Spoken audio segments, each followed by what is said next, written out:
என்ன தேக்க சொன்னா கிள்ளி விட்டா ஓடுற உன்னை என்ன பண்ற பார். ஏய் நில்லு பிரியா, ஓடாத, இங்க வாங்க. ஏய் நில்லு நில்லு பிரியா, கிட்ட வந்துரு. நிக்க போறியா இல்லையா? அப்புறம் நானா பிடிச்சேன். ஏய் நில்லு நில்லு நில்லு, இங்க பார் இங்க பார்.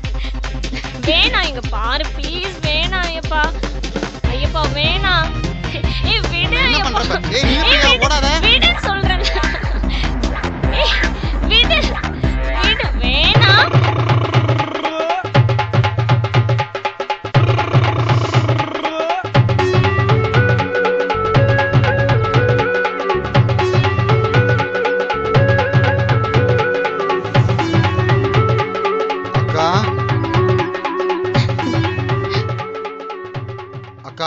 வேலு, எல்லாரும் எப்போ வந்தீங்க? டோயட் சாங் போடுறதுக்கு முன்னாடி மெயின் பிக்சர் போடுறதுக்குள்ள வந்துட்டோம்பா. ஐயோ எல்லாம் இவரால. எண்ணெய் தேய்ச்சி குளிக்கிறேன்னு சொல்லிட்டு என்ன படுத்து எடுத்துட்டு. டேய் படுத்துனது நானா? அவங்க ஃபுல் பிக்சரையும் பார்த்தவங்க, அவங்கள நீ ஏமாத்த முடியாது. அதை முதல்ல தெரிஞ்சுக்கோ. டேய் ஆயில் பாத்து ஓடி பிடிச்சு வேற விளையாடுற வாழ்வு தாண்டா ஐயப்பா. ஐயோ வேலு, நீ வேற ஏன்டா கண்ணு வைக்கிற? டேய் கண்ணு வைக்கலடா, நீயாவது சந்தோஷமா இருக்கல்ல. டேய் வேலு, நீயும் சந்தோஷமா இருக்கணும். அதுக்கு என்ன வழின்னு யோசிக்கிறதுக்காக தான் உன்னையும் வளரையும் நான் ஐயப்பா வீட்டுக்கே கூட்டிட்டு வந்தேன். ஐயப்பா நீ போய் குளிச்சுட்டு வா போ. ஜலக்கிரடைய முடிச்சிட்டு வான்னு சொல்றாங்க. போ போ போ.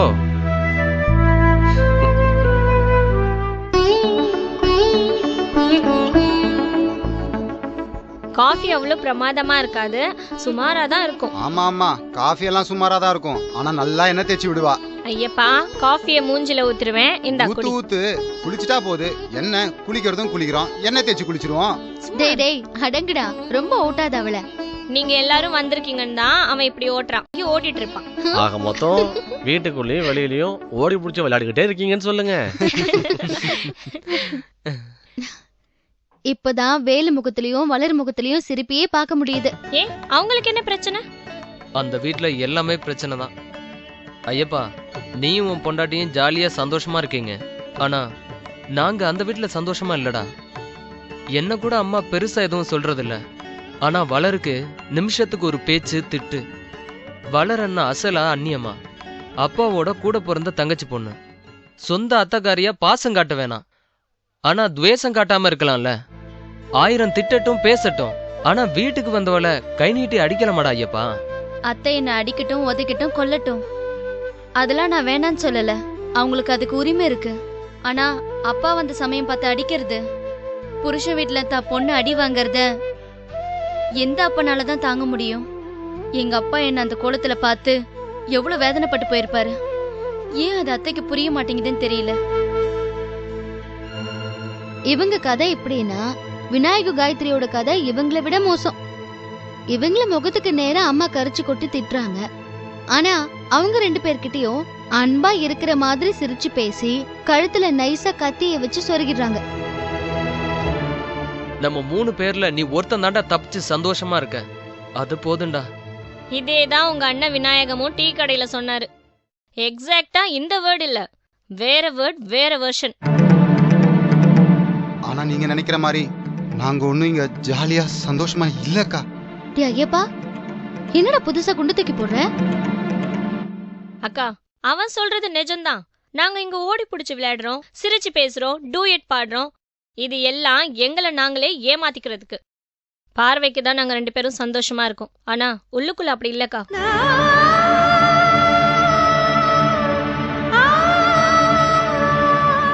அம்மா அடிச்சாங்க, திட்டினாங்க, ஜாடையா பேசினாங்கன்னு சொல்றீங்க. ஆனா அப்படிலாம் செய்யறதுக்காச்சும் உங்களுக்கு அங்க அம்மான்னு ஒருத்தங்க இருக்காங்க. ஆனா எங்களுக்கு இங்க அப்படி யாருமே இல்லையே. எனக்கு அவளுக்கு நான், அவ்வளவுதானே. 4 செவத்துக்குள்ள ஒரு அனாதை மாதிரி தானே வாழ்ந்துட்டு இருக்கோம். இல்ல பிரியா, ஜனங்க அங்க நிறைஞ்சிருந்தாலும் அந்த வீடு நரகம்தான். நரகமா இருந்தாலும் அது வீடு தானே.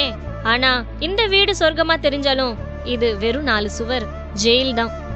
சொந்த பந்தங்க உறவுக்காரங்க எல்லாரையும் விட்டுட்டு அந்நியமா தனிமையா ஒரு சிறையில கைதி மாதிரி தான் நாங்க இருக்கோம். எங்களை பொறுத்த வரைக்கும் இது ஜெயில் தான்.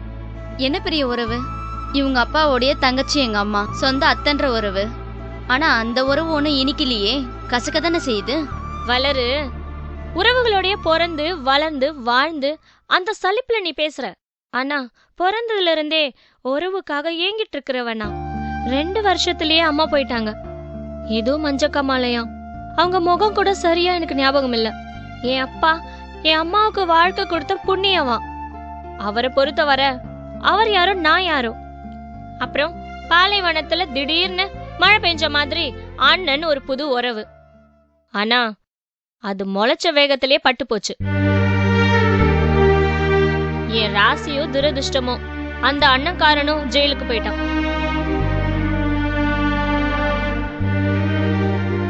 இந்த சமயத்துலதான் ஐயப்பனோட உறவு. அம்மா அப்பா 2 அண்ணங்க ஒரு அக்காவுடைய உறவு சொந்தம்னு நிரம்பி வழியிற அரண்மனைக்குள்ள ஒரு இளவரசி மாதிரி காலடி வைக்க போறேன்னு கனவுல இருந்தேன். கடைசில எல்லாமே கனவாவே போச்சு. இதோ 10க்கு 10 அடி ஒண்டி கொடுத்தனதுல 4 சுவத்துக்குள்ள நானே ராணியா நானே சேடியா ராஜ்யம் நடத்திட்டு இருக்கேன். இந்த ராஜ்யத்துல என்ன கொண்டு வந்து குடி வச்சதும் பூர்ணி அக்கா. ஐயோ அக்கா, உங்களை நான் குறை சொல்றதா நினைச்சுக்காதீங்க. நீங்க எனக்கு நல்லதுதான் செஞ்சிருக்கீங்க. நீங்க இல்லாட்டி எனக்கு இந்த 4 சுவரு கூட கிடைச்சிருக்காது. இக்கரைக்கு அக்கறை பச்சை. கிடைக்காத பொருள் மேல ஆசையும் ஏக்கமும் ஏற்படுறது சகஜம். நெருங்கி அனுபவிச்சாதான் சங்கடம் தெரியும். வளர், நீ சொல்றது வேணா கரெக்டா இருக்கலாம். ஆனா அடியோ திட்டோ அத நான் அனுபவிக்க தயாரா இருக்கேன். நீ வாங்கின அடிய நான் வாங்க தயாரா தான் இருக்கேன். ஆனா தள்ளி தூரமா எங்கேயோ இருக்கேன். எந்த காலத்திலயும் யாரும் உன்னை அடிக்க போறதில்ல, அந்த தைரியம் தான் உனக்கு. இல்ல மாமா, அத்தை வளர அடிக்கிறாங்க திட்டுறாங்க. எதனால? சொந்தங்கிற உரிமையால தானே. ஆனா எங்களுக்கு சொந்தம்னே யாருமே இல்லையே. சொந்த பந்தம் கூட இருந்தா நரகம் கூட சொர்க்கம் ஆயிடும். பரவாயில்ல பிரியா, சின்ன வயசா இருந்தாலும் நிதானமா யோசிக்கிற, தெளிவா பேசுற. இந்த மனசும் இப்படி யோசிக்கிற புத்தியும் இருந்தா கடைசி வரைக்கும் வாழ்க்கையில சந்தோஷமா இருப்பீங்க. ஏன் சந்தோஷத்தை விடுங்க. நீங்க எல்லாரும் சந்தோஷப்படுற மாதிரி ஒரு விஷயத்த சொல்றேன். காஃபி கொடுத்து உங்களை கலவரப்படுத்தினா மதியம் விருந்து சமைச்சு போட்டு சாகடிக்க விரும்பல. அதனால இன்னைக்கு மதியம் நமக்கு எல்லாருக்கும் விருந்து சமைச்சு போட போறது தி கிரேட் ஐயப்பன். ஐயோ பாப்பு வெச்சிட்டாடா ஆப்பு.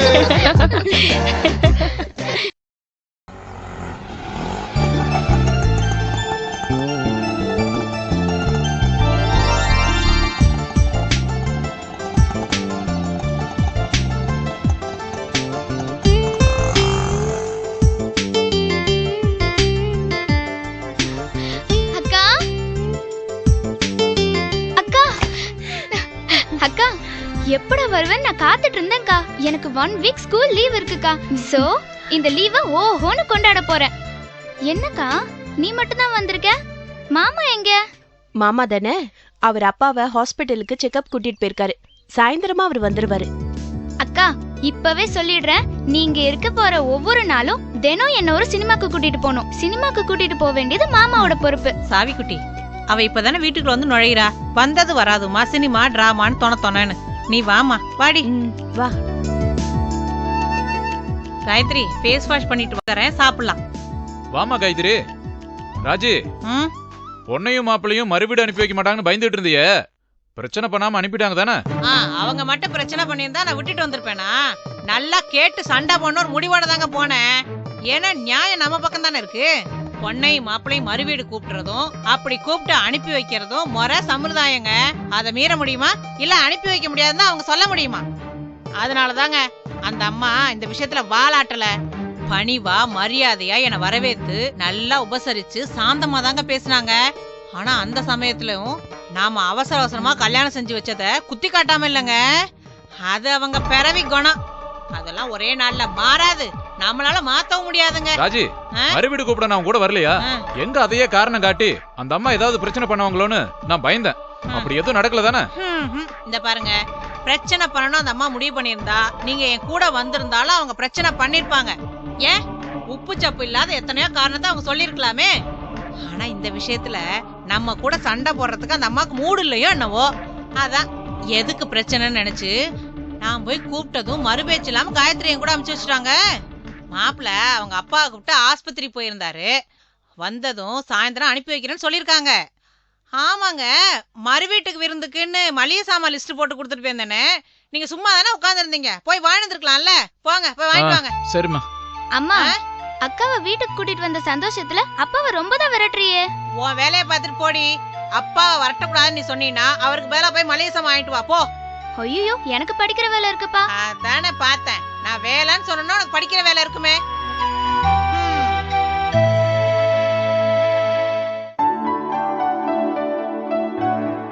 அக்கா, என்னக்கா உன் முகத்துல சந்தோஷத்தையே காணோம்? மாமியார் வீட்டுக்கு மறுபடியும் எப்ப போவேன்னு ஃபீலிங்கா?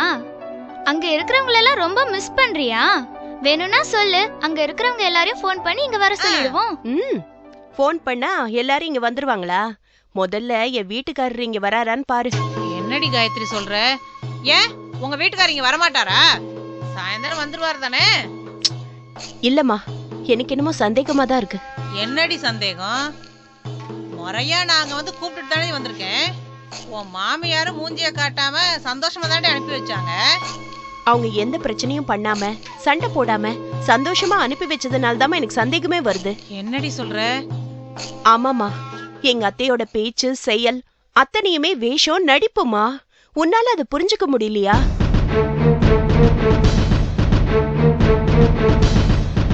மருமகளே மருமகளேன்னு உருகுறாங்க. வளர திட்டுற மாதிரி என்ன ஒரு வார்த்தை திட்டுறது இல்ல, பேசுறது இல்ல. ஆனா அவங்க மனசுக்குள்ளேயே என்ன கருவிக்கிறது என் காதுக்கு நல்லா கேக்குதுமா. சிரிச்சுக்கிட்டே எப்படி கழுத்து அறுக்கிறதுன்னு அவங்க கிட்டதான் நம்ம போய் கத்துக்கணும். அக்கா, இந்த மேட்டர் இன்ட்ரெஸ்டிங்கா இருக்கே. சொல்லு சொல்லு, உங்க அத்தை எப்படி உன் கழுத்தை அறுக்குறாங்க? ஏண்டி, அங்க நான் படுற அவஸ்தை உனக்கு அவ்வளவு இன்ட்ரெஸ்டிங்கா இருக்கா? உனக்கு கல்யாணம் ஆனதான் இதெல்லாம் புரியும். என்ன பேசுற? உன் மாமியார் என்ன பேசுறாங்கன்னு சொல்லு. ஆமாமா, என் வீட்டுக்காரர் ஆபீஸ்ல இருந்து வந்துட்டா போதும், எனக்கு முன்னாடி இவங்க பாஞ்சு அவரை வரவேற்கிறதும் உபசரிக்கிறதும் இருக்கே. ஏண்டா இவ்வளவு நேரம்? என் புள்ள பாவம் எங்கெல்லாம் சுத்திட்டு வருதோ. ஐயோ, வேர்த்து பூத்து கருத்து வந்திருக்கானே. மத்தியானம் ஒழுங்கா சாப்பிட்டியா ராஜா? அப்பப்ப ஜூஸ் குடிச்சுக்க வேண்டியது தானடா.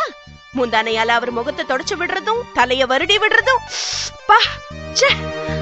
ஒரு அம்மா தம் மகன் கிட்ட பாசமா நடந்துக்கிறாங்க, இதையங்க நீ தப்பா எடுத்துக்கிற? இந்த பாசம் பரிவு அக்கறை 28 வருஷமா இல்லையே. இவருக்கு கல்யாணம் ஆனதுக்கு அப்புறம் இப்ப புதுசா எல்லாம் வந்திருக்கு. அதனாலதான் இது பாசமா வேஷமானு யோசிக்க வேண்டியிருக்கு. காயத்ரி, உன் மாமியாருக்கு உன் புருஷன் தலைச்சம் புள்ள. முத புள்ள தான் கைய விட்டு போயிடக்கூடாது, வந்தவன் அவனை முந்தான்ல முடிஞ்சு வச்சுக்க கூடாது, நான் கைக்கு அடக்கமா வச்சுக்கணும், தான் நில்லு நான் நிக்கணும், உட்காரு நான் உட்காரணும் அப்படின்னு ஒரு பெத்த தாய் நினைக்கிறது சகஜம் தானே. அதனால உன் மாமியார இந்த விஷயத்துல நான் தப்பு சொல்ல மாட்டேன். அவங்க அப்படிதான் நடந்துக்க செய்வாங்க. அதுக்கெல்லாம் நீ கவலைப்படாதடி. என்னம்மா நீ அப்படி பேசுற? அவங்க இப்படி கொஞ்சறதையும் எழியறதையும் பார்த்தா எனக்கு எப்படி இருக்கு தெரியுமா? ஆனா அத ஓபனா பேச முடியாம அம்மா புள்ள கொஞ்சறத பாத்துக்கிட்டு நான் அவங்க முன்னால ஈன்னு எழுச்சிக்கிட்டு நிக்கணும். இதுல என் வீட்டுக்காரரு ஏற்கனவே அம்மா கொண்டு எங்க அம்மா எப்படி என் மேல உயிரிய வச்சிருக்காளே, இப்படி பாசம் காட்டுறாளேன்னு டோட்டலா அவங்க கிட்டே சரண்டர் ஆயிடுவார்மா. அது உனக்கு தெரியுது இல்லையா? அந்த வரைக்கும் நீ உஷாரா தான் இருக்க. நடக்கிறத எல்லாத்தையும் இப்படி கைய கட்டி வேடிக்கை பார்த்துட்டு இருந்தீன்னா கடைசியில நீ பயந்த மாதிரியே நடந்துரும். ஓ வீட்டுக்காரரு அவங்க அம்மா கையில இருக்க கூடாது, ஓ முந்தானிக்குள்ளதான் இருக்கணும். அந்த அம்மா நில்லு நான் நிக்கட்டும், உட்காரு நான் உட்காரட்டும், ஆனா உன்னை பார்த்தா அவர் தோப்புக்கரண போடணும்.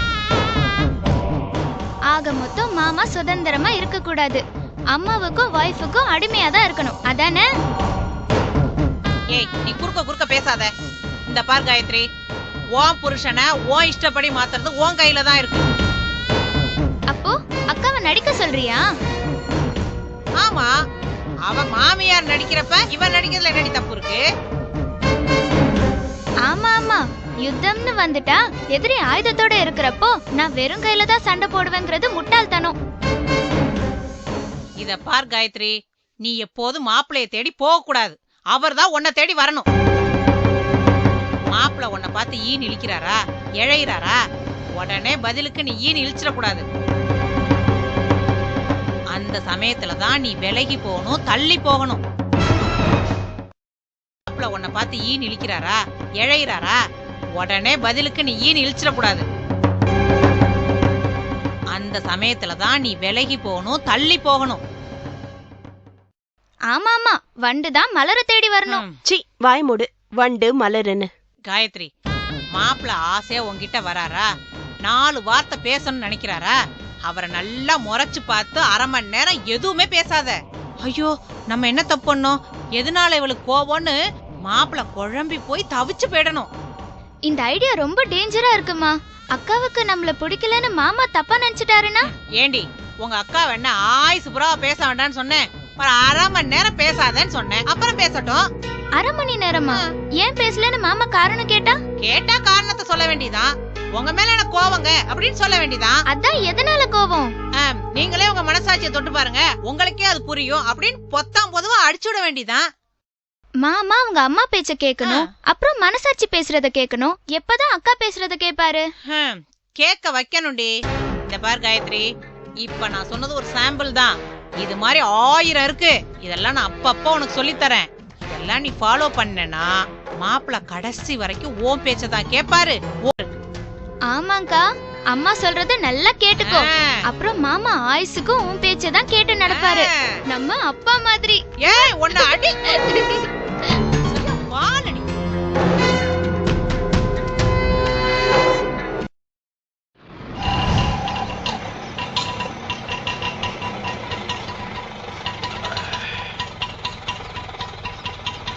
ஆட்டோ காசு கொடுப்பா.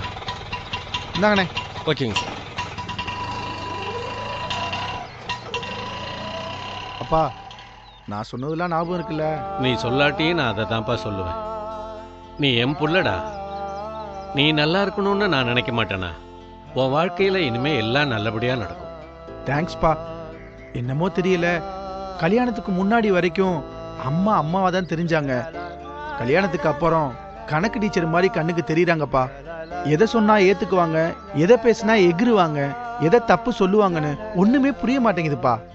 இந்த மறுவீடு மேட்டரை எடுத்துக்குங்க, அதெல்லாம் ஒண்ணுமே வேணான்னு ஒரே வார்த்தையில சொல்லிட்டா என் கதி என்ன ஆகும் யோசிச்சு பாருங்கப்பா. மனசை போட்டு குழப்பிக்காத, எல்லாம் நான் பாத்துக்கிறவா.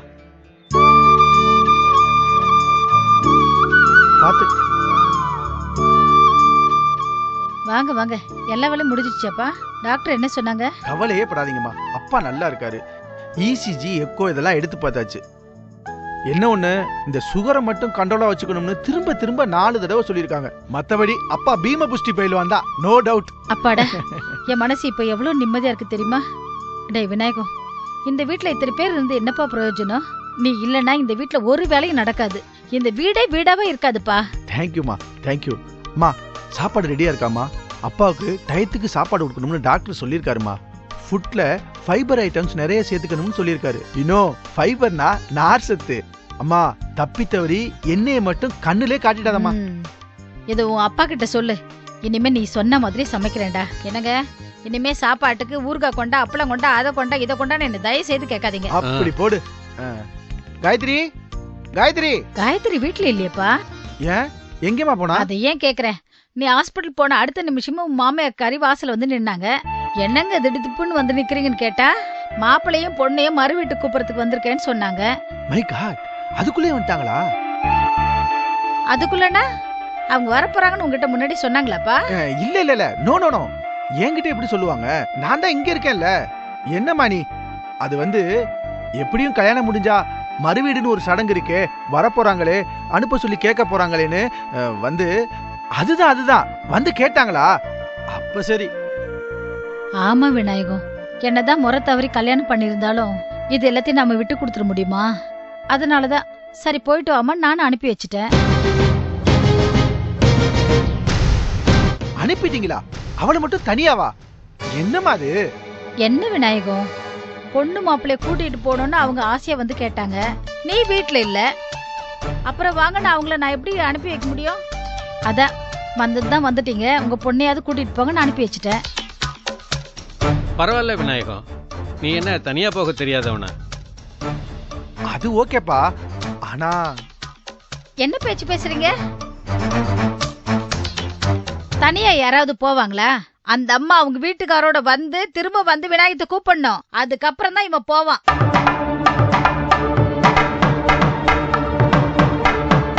என்னது திரும்ப வருவாங்களா? என்னம்மா சொல்ற நீ? வர சொல்லிருக்கியா? வருவாங்கப்பா. அது எப்படி? பொண்ணை மட்டும் மறு வீட்டுக்கு கூட்டிட்டு உன்னை கூப்பிடாம விட்டுருவாங்க? மாப்பிள்ளை இல்லாமலே அவங்க சடங்கு செய்வாங்களா? அவங்களே வந்து கூட்டிட்டு போறது தாண்டா முறை. இது எல்லாமே அவங்களுக்கு நல்லா தெரியும்பா. இத பாரு, நீயே அவங்களுக்கு போன் பண்ணி எப்ப வரீங்கன்னு கேட்டுட்டு இருக்காத. அது மரியாதையா இருக்காது.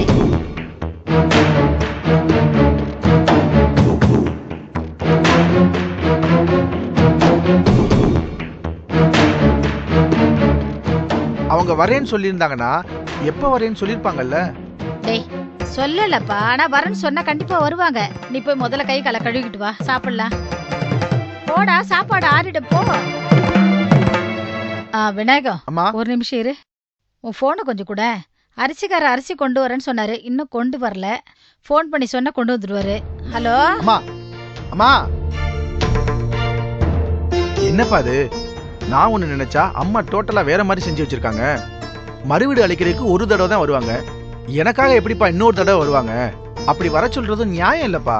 அப்படியே சொல்ற? அதுவும் சரிதான். அதை உங்க அம்மா கிட்ட சொல்லிட்டேன். ஐயோ, ஆளை விடுங்கப்பா.